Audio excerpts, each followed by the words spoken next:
Assalamualaikum warahmatullahi wabarakatuh. Kami dari kelompok 14 dan saya Muhammad Nurul Hafid dan rekan saya Fernando Mardika. Kami akan mempresentasikan tentang perencanaan sistem informasi.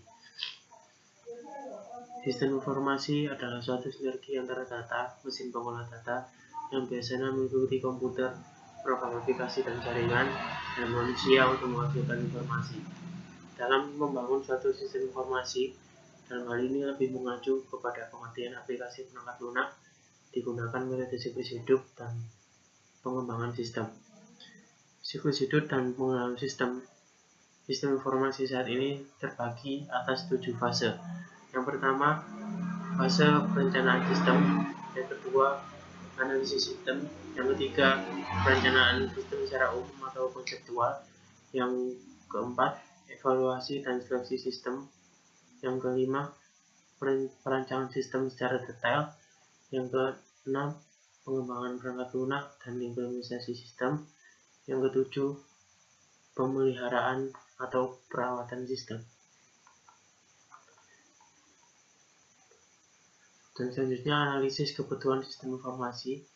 Analisis kebutuhan merupakan proses untuk menghasilkan spesifikasi kebutuhan.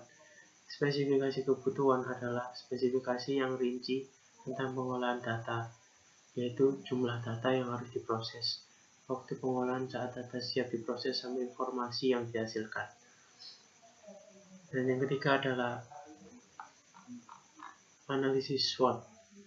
Analisis SWOT adalah alat yang sangat sederhana, namun sangat membantu Anda untuk mengembangkan strategi bisnis, apakah Anda membangun bisnis atau mengembangkan perusahaan lebih baik lagi.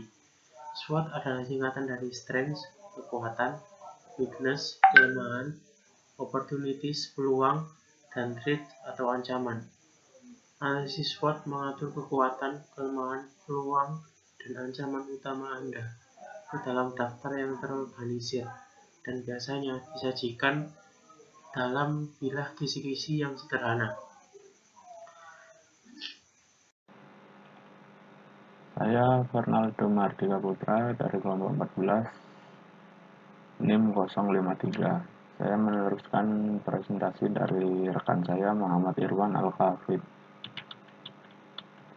Analisis kekuatan kompetitif.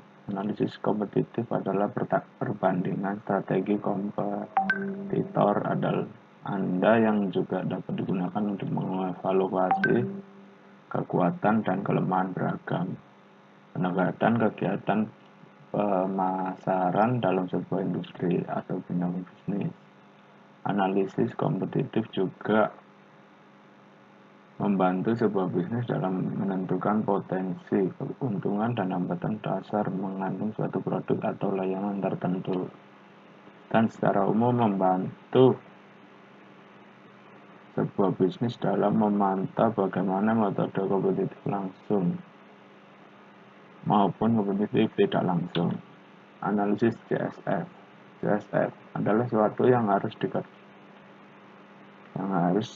dikerjakan untuk mencapai tujuan atau merupakan faktor yang mempengaruhi keberhasilan ataupun kegagalan capaian tujuan.